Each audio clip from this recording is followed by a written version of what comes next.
sudah terlihat share screen-nya, teman-teman?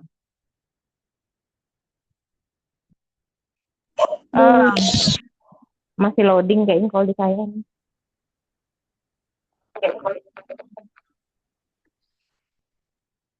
Masih loading Kang Asep. Kalau sekarang sudah terlihat belum? Minimal 2 menit.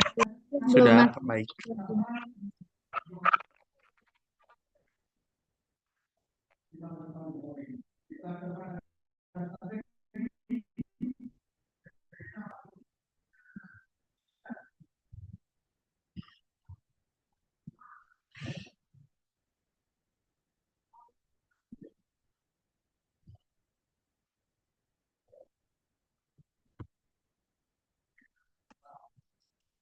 Hmm,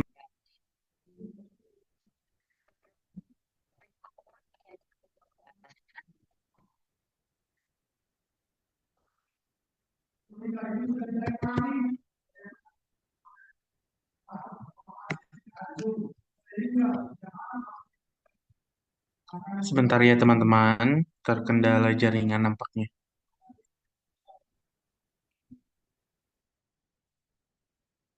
Baik. Oke, jadi mulai. Bismillah.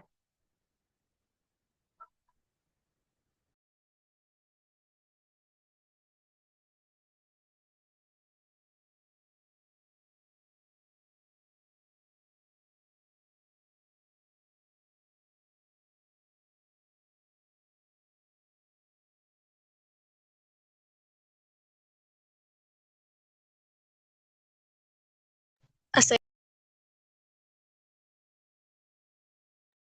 Kang Asepnya jaringan kayaknya teh Maya jadi terpental. Halo, kakak, mohon izin. Nampaknya jaringan sedikit tidak baik-baik saja di sini. Eh, ini dibantu oleh Kak Justina, bukan share screen. Iya Kak Asep.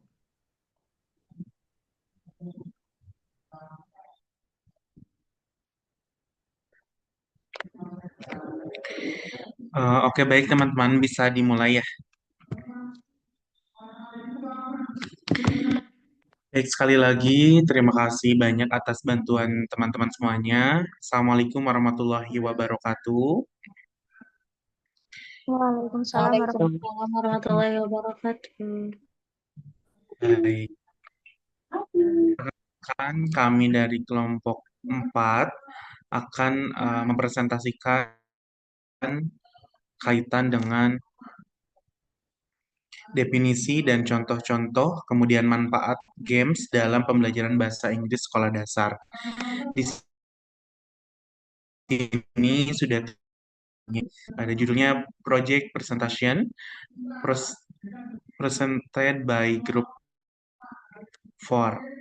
Yang pertama ada Alda Permatasari, kemudian saya sendiri Asep Purnama, ada Ilham Ramadan, Maya Amelia Supriyanti, yang terakhir ada Muhammad Fajar Pratama.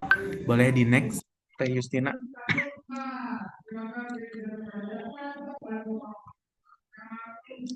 Kami di sini akan mempresentasikan kaitannya dengan definisi, contoh-contoh, dan manfaat games dalam pembelajaran bahasa Inggris sekolah dasar. Teman-teman semuanya, mungkin nantinya bisa disimak kaitan dengan contoh-contoh dan manfaat dari games ini, karena memang ini adalah tips untuk teman-teman semuanya ketika nantinya mengajar dan terkhusus mengajar dalam bahasa Inggris begitu. Ada beberapa tips dalam maaf, ada beberapa tips dalam ice breaking misalkan contohnya. Karena memang selain dari pembelajaran yang hari ini dilakukan, selain dari pelajaran yang bisa kita lihat dalam buku paket, kita juga bisa menambahkan games-games yang menarik untuk para peserta didik di sekolah dasar. Kemudian boleh dilanjut, Teh Yustina.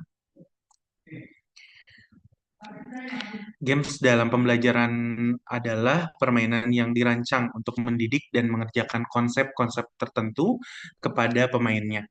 Games dalam pembelajaran dikenal sebagai game edukasi atau game-game based learning. Learning games are game designate to education and teach certain contents to place game is learning also also known as education games or game-based learning. Jadi teman-teman semuanya, games ini bisa kita jadikan juga sebagai edukasi untuk peserta didik yang nantinya misalkan bisa kita contohkan seperti menghafal, kemudian menghafal huruf, angka, dan lain sebagainya, sehingga mereka bisa menghafal dan memahami dengan cara bermain begitu. Jadi tidak hanya dengan kita metodenya ceramah ataupun kita metodenya memberikan soalan kepada mereka, kita juga bisa memberikan metode game ini kepada peserta didik. Kita lanjutkan ke pemateri selanjutnya yaitu Alda Permatasari. Kepada Alda dipersilakan. Oke, baik. Apakah terdengar jelas suaranya? Terdengar jelas. Oke, baik. Oke, baik. Terima kasih kepada Kak Asep telah memberikan saya waktu di sini. Saya akan sedikit sharing ya, yaitu tentang game edukatif pembelajaran. Nah, game edukatif pembelajaran adalah permainan yang dirancang khusus dengan tujuan mendidik dan mengajarkan konsep-konsep tertentu kepada pemainnya. Nah, yaitu objek di sini itu untuk anak-anak ya. Nah, karakteristiknya juga dari game edukasi ini tuh ada dua. Nah, yang pertama, menarik dan menyenangkan, dan yang kedua yaitu ada tantangan dan penyesuaian. Nah, isi game bersifat mendidik, membuat pemain bisa berpikir dan belajar. Iringan musik dan tampilan game menarik perhatian pemain. Nah, jadi di sini tuh si game edukatif ini tuh nggak cuma berbentuk cuma game aja gitu kan ya. Tapi bagaimana kita membuat bahwa game ini tuh ya namanya kan edukatif ya, pasti ada edukasi gitu kan ya, ada pembelajarannya gitu kan. Jadi bersifatnya tuh nggak cuma ya main game aja gitu yang nggak ada artinya. Nah, jadi di sini tuh si gamenya kita buat agar anak-anak juga ada pembelajarannya juga. Nah, seperti itu. Oke, next. Nah, contoh permainan yang dapat membantu belajar bahasa Inggris. Di sini contohnya ada 4 ya. Yang pertama ada tebak gambar. Nah, apa sih tebak gambar itu? Nah, yaitu permainan ini menggunakan flashcard ya, yang berisi kata dalam bahasa Inggris dan penjelasan singkatnya untuk setiap benda. Jadi pada umumnya tuh kayak ada flashcard kan ya, ada kartu gitu kan. Nah, misalkan kayak berbentuknya tuh ada gambar gitu kayak misalkan gambar apel. Nah, apa bahasa bahasa Inggrisnya apa kan? Apple gitu kan kayak gitu. Nah, yang kedua itu ada Scrabble. Nah, Scrabble ini adalah permainan papan yang dapat dimainkan oleh 2 sampai 4 orang.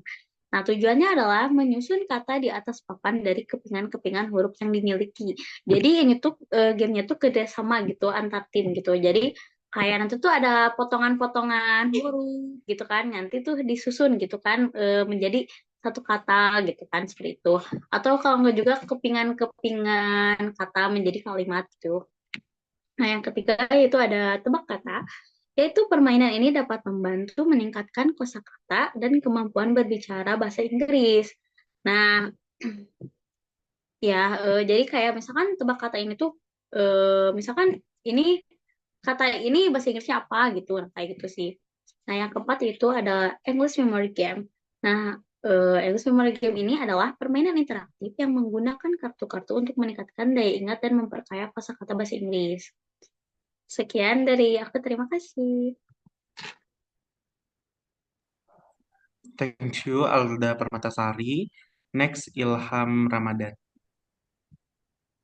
Baik, selanjutnya, selain permainan, ada beberapa cara lain yang dapat membantu belajar bahasa Inggris. Di antaranya yakni seperti belajar kosakata dengan flashcard, mendengarkan musik dan mencoba menulis liriknya, membaca buku bahasa Inggris, membaca berita dan artikel bahasa Inggris setiap hari, menonton film tanpa subtitle, mendengarkan podcast bahasa Inggris, rutin menulis dalam bahasa Inggris, dan menggunakan aplikasi. Next. Nah, lalu di sini terdapat metode pembelajaran apa saja yang dapat menggunakan games dalam pembelajaran bahasa Inggris SD. Yaitu metode pembelajaran yang menggunakan games dalam pembelajaran bahasa Inggris di SD adalah game-based learning. Game-based learning adalah pendekatan inovatif yang memanfaatkan permainan untuk meningkatkan pemahaman dan keterlibatan siswa.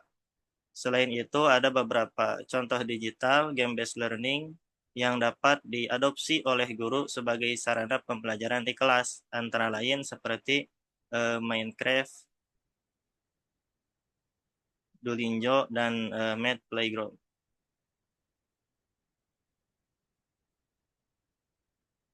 Ya, terima kasih. Dilanjutkan oleh rekan saya. Thank you, Ilham Ramadan. Next time, Fajar is welcome. Oke, Fajar, di sini saya akan menjelaskan apa itu Minecraft, Kahoot, Duolingo, dan Match Playground. Yang pertama itu Minecraft. Minecraft merupakan game survival di mana pemain dapat merancang blok-blok untuk membuat bangunan maupun karya. Selain itu, pemain juga dapat mencari dan menggali berbagai item maupun tools yang berguna untuk bertahan hidup. Game ini dapat digunakan untuk belajar matematika, sains, bahasa, dan sejarah. Mungkin kakak-kakak atau murid-murid nanti akan dibimbing dalam game itu untuk membuat atau merancang demi sekian rupa seperti blok-blok, berapa blok nih untuk membuat rumah. Nanti kakak-kakak akan belajar di sana untuk menghitung berapa blok, terus bereksperimen tentang sains, terus bahasa yang digunakan itu bahasa Inggris. Kedua, Kahoot. Kahoot adalah platform yang dapat digunakan untuk membuat game berupa kuis interaktif. Guru dapat memanfaatkan platform ini untuk membuat sesi pretest atau podcast, dapat menyiapkan berupa perayaan yang harus dijawab siswa. Jadi untuk aplikasi Kahoot, jadi ini untuk guru dapat membuat beberapa permainan dalam berbentuk pretest atau podcast. Jadi nanti di permainan ini akan ada rankingnya gitu. Oh, anak ini bisa menjawab 5, nanti ketahuan poinnya dapat berapa. Untuk yang ketiga, Duolingo. Duolingo adalah platform pembelajaran bahasa yang paling populer dan memungkinkan siswa untuk belajar secara interaktif melalui adanya kuis dan challenge seperti Kahoot, aplikasi Duolingo itu. Keempat, yang terakhir, Match Playground. Match Playground merupakan platform pembelajaran matematika interaktif yang menyediakan berbagai macam permainan dan tantangan matematika untuk siswa. Game ini dapat membuat siswa memahami konsep matematika yang sulit melalui pengalaman belajar yang menyenangkan dan interaktif. Sekian dari saya. thank you, Fajar Pratama. Next, conclusion by Maya Amelia. Dipersilakan.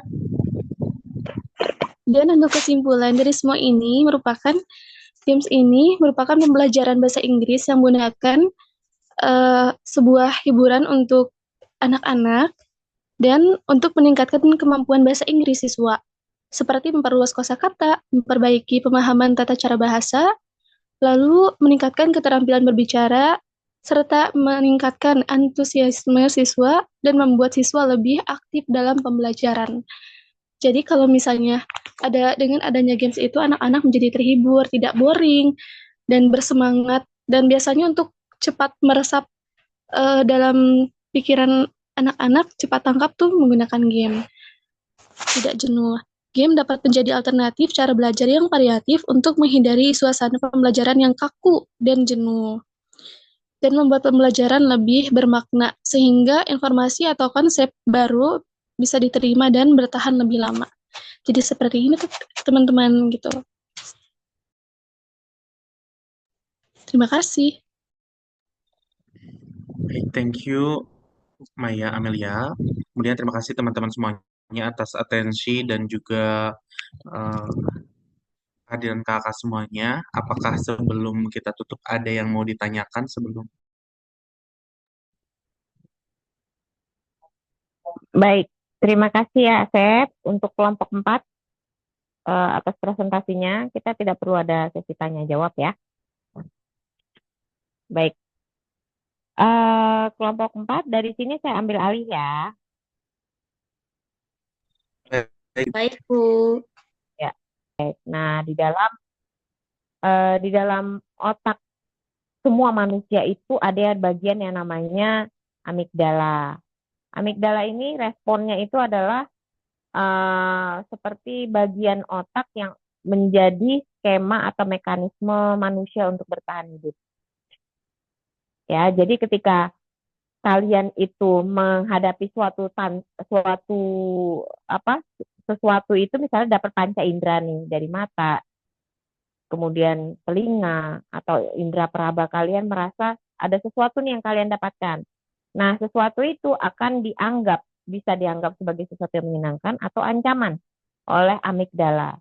Nah, bahayanya adalah ketika bagian otak kita si amigdala ini mengambil apa yang kita dapatkan itu sebagai suatu ancaman, maka manusia ini akan mempunyai tiga cara untuk bertahan hidup. Yang pertama itu dia akan membeku, tidak berbuat apa-apa. Kemudian yang kedua dia akan berlari, melarikan diri. Yang ketiga adalah fight, yaitu melawan. Ya. Nah, seperti misalnya kita melihat ular, indera kita, panca indera kita melihat ular, kemudian kita akan merasa respon kita tuh akan berbeda-beda. Mungkin si Asep akan membatu. Ada ya orang yang seperti itu ya, yang takut ketika melihat ular malah nggak bisa gerak sama sekali. Ya dia freeze, itu dia membatu. Artinya Asep memiliki sistem amigdala yang baik, karena memang itulah cara manusia bertahan hidup, macam-macam, gitu ya caranya. Ada yang menangkapnya, oh diem, nggak bisa berbuat apa-apa. Tapi ada juga yang ketika melihat ular, dia akan langsung lari, ngibrit. Nah, itu juga berarti amigdala dia bekerja dengan baik. Yang satu lagi dia akan melawan. Mungkin langsung dicekek lehernya tuh ular gitu ya, langsung dilempar ularnya. Nah, ada yang seperti itu refleksnya. Tidak ada yang salah dengan 3 respon itu karena memang menurut penelitian neuroscience, memang seperti itulah manusia punya berbagai macam mekanisme untuk bertahan hidup. Dan manusia purba itu bertahan hidup dengan kemampuan amigdala yang seperti itu. Nah, ini pun terjadi ketika proses pembelajaran, teman-teman. Jadi ketika kita merasa guru kita atau orang yang memberikan ilmu kita, materi kita, itu sesuatu yang dianggap amigdala ini ancaman, ada rasa takut, maka bisa dibayangkan siswa itu, anak-anak terutama ya, akan memproses semua informasi di amigdala, kemudian itu akan dipentalkan, teman-teman. Jadi ketika kita merasa takut, amigdala itu tidak akan meneruskan ilmu yang didapat untuk masuk ke sistem otak yang lain. Jadi harusnya setelah masuk ke amigdala, ada respon, kemudian bisa masuk ke otak kita yang lain, agar bisa masuk ke dalam memori gitu ya. Nah, kenapa ketika kita menyukai sesuatu, misalnya kita nonton drama Korea, itu bakalan kalau udah favorit banget mungkin percakapannya aja teman-teman tuh hafal gitu ya, adegan-adegannya, bahkan soundtracknya itu bisa hafal. Kenapa gitu ya? Karena memang amigdala kalian itu menganggap itu bukan ancaman. Jadi informasi semua yang kalian dapatkan ketika menonton drama itu akan lewat dan masuk ke dalam sistem otak yang lain. Nah, jadi otak akan memproses, akan menjadikan itu suatu memori yang kalian akan bisa bertahan lama. Jadi ilmu untuk kalian gitu. Tapi ketika kalian menganggap, misalnya kalian ada yang nggak suka sama film hantu gitu ya. Nah, amigdala ini menganggap itu ketakutan. Akhirnya ya itu tadi 3 respon itu, kemudian nanti apapun yang kalian nonton bisa jadi tidak akan dimasukkan ke dalam memori kalian. Gitu. Itu tidak akan menjadi informasi yang sehat untuk kalian. Gitu ya. Nah, itulah yang dinamakan dalam ilmu neuroscience itu disebut dengan amigdala hijack. Dan ini sering kali terjadi pada ketika pembelajaran dihadapkan pada anak-anak, ya. Jadi kita sebisa mungkin menghadirkan pembelajaran itu yang menyenangkan, karena memang secara tidak hanya secara pedagogik, tetapi secara neuroscience pun itu memang ada alasannya. Sudah ada penelitiannya. Kalau kita ada yang namanya amigdala. Jadi ayo kita memberikan informasi, memberikan ilmu, memberikan materi, konten itu dengan cara yang menyenangkan agar anak-anak itu bisa menyimpannya dengan baik dalam otak kita. Seperti itu ya teman-teman ya. Nah, itulah salah satu alasan kenapa kita itu bisa menggunakan game untuk jadi sarana pembelajaran. Dan tadi teman-teman dari kelompok 4 itu sudah menyampaikan dengan baik. Manfaatnya seperti apa, alasannya apa. Nah, tadi saya hanya menambahkan dari sisi perspektif ilmu yang lain, gitu ya. Nah, oke. Tapi teman-teman harus diingat, ketika mempraktekkan game ini dalam pembelajaran, maka teman-teman itu harus mempersiapkan dengan baik. Tidak bisa tuh langsung dilakukan dengan misalnya spontan gitu ya. Mungkin bisa dalam beberapa hal, misalnya kayak ice breaking yang mungkin durasinya lebih sedikit. Tapi ketika games itu ingin diterapkan dalam durasi waktu yang agak lama karena materinya agak berat, maka perencanaan dalam membuat games ini harus dilakukan dengan baik juga. Misalnya apa saja sih yang bisa direncanakan? Yang pertama adalah materinya. Kita harus tahu nih materi yang mau disampaikan, maka games yang dipilih harus disesuaikan dengan kebutuhan capaian pembelajaran yang ingin diberikan, ya. Terus yang kedua, alokasi waktu ya teman-teman. Misalnya kalian mau membuat game, mau melakukan game, tapi game itu cuma bisa dilakukan 5 orang. Ya, ada yang peserta game itu hanya bisa maksimal 5 orang. Maka ketika kelas kalian itu siswanya ada 30, kalian harus memperhitungkan waktunya. 5 orang, 5 orang, 5 orang, 5 orang gitu. Sampai 30 orang akan memakan waktu sampai berapa? Apakah cukup untuk menyampaikan materi itu dalam 1 hari dengan waktu yang terbatas, bisa menyelesaikan gamenya gitu ya. Nah itu, terus juga selain alokasi waktu, tadi yang materi sudah, lalu ada juga kalian harus memperhitungkan yang namanya kelebihan dan kekurangan. Ya, tidak ada game yang perfect, tidak ada game yang sempurna, maka nanti kita harus mengantisipasi. Kalian harus mengantisipasi kira-kira kekurangan game ini apa ya? Bagaimana saya bisa mengantisipasi di kelas? Lalu ada lagi kalian harus memikirkan bagaimana manajemen kelasnya. Jadi misalnya game itu diterapkan ada 5 orang. Nah, siswa yang tidak terlibat dalam game, maka itu harus kalian perhatikan mereka itu harus ngapain. Gitu. Lalu juga kalian harus memikirkan apakah game ini akan memungkinkan menimbulkan keributan untuk siswanya. Namanya anak-anak SD ya. Tahu sendiri kelakuannya anak-anak ya. Main petak jongkok aja atau tiba-tiba berantem gitu. Senggol dikit berantem. Nah, jadi terus juga nih kayak misalnya ya anak-anak itu dunianya kan begitu ya. Jadi saya pun sering ngawas PPL anak-anak SD itu, ketika kalian nih calon guru SD, suaranya nggak lantang, itu kalah sama anak-anak. Saya sering banget itu mahasiswa saya kalau udah bimbingan kalau PPL saat diterjunkan yang suaranya pada pelan-pelan, aduh, udah yang di belakang kocar-kacir, manajemen kelasnya jadi jelek. Ya, yang di depan doang yang dengerin, yang belakang udah nggak tahu kemana mahasiswanya. Ada juga miss, aku mau pipis, miss. Wah, udah pada berantakan gitu. Harus lantang gitu ya. Jadi mungkin salah satu saran saya, suara itu memainkan peran penting ketika kalian menjadi guru ya. Nah, untuk bisa mengendalikan kelas ya suaranya harus lantang. Ya, bukan marah-marah tapi lantang. Nah, mungkin bagi yang suaranya pelan-pelan, suara yang wanita ayu gitu ya, ya mungkin bisa dilatih kencang-kencang gitu ya. Jadi biar siswanya itu mau mendengarkan gitu, karena memang suara itu punya power ya di dalam kelas ya, manajemen kelas. Oke, nah itu tadi ada beberapa yang memang harus kalian perhatikan. Nah, oke, jadi hari ini itu kalian sudah mendapatkan materi atau teorinya. Maka seperti yang saya bilang, mata kuliah Bahasa Inggris SD ini adalah 70% praktek. Di sisa waktu, saya minta kalian untuk melakukan perencanaan pembuatan game. Ya, jadi silakan diskusikan dengan teman-teman kalian satu kelompok untuk mendiskusikan, membicarakan mengenai game apa nih yang bisa kalian lakukan untuk menyampaikan materi bahasa Inggris? Ya, di dalamnya ada materi bahasa Inggris.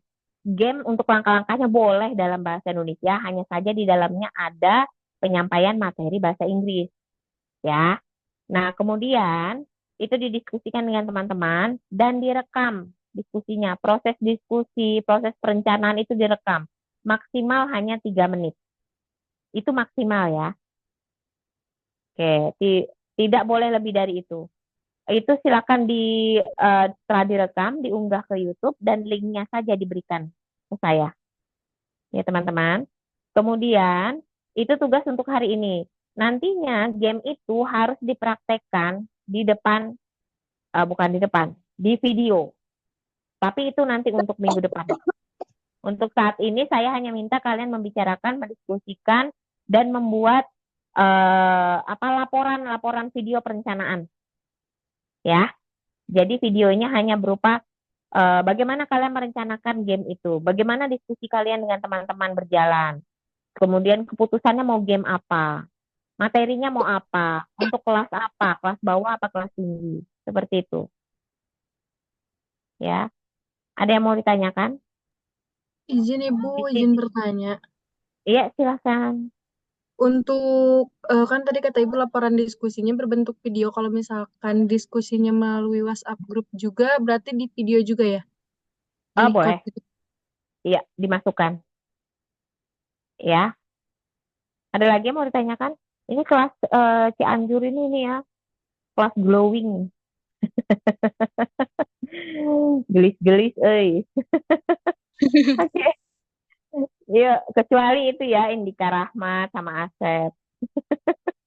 Oke, yuk lanjut. Ada yang mau ditanyain lagi nggak?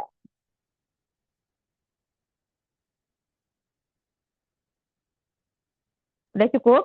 Untuk deadline pengumpulannya, Bu.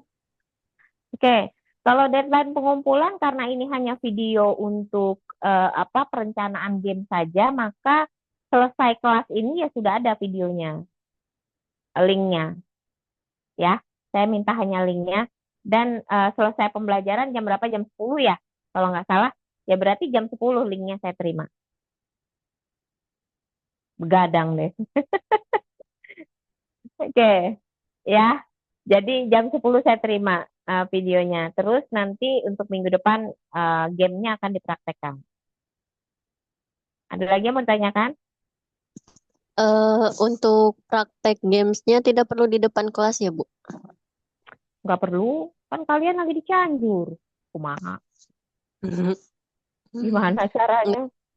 Enggak maksudnya takutnya harus di kelas di SD gitu. Oh, enggak perlu. Nanti mungkin minggu depan kali ya kita akan bicarakan lagi bagaimana prakteknya. Karena kan kalian kelasnya online. Kalau kelas yang lain sih memang seperti itu harus di kelas praktek.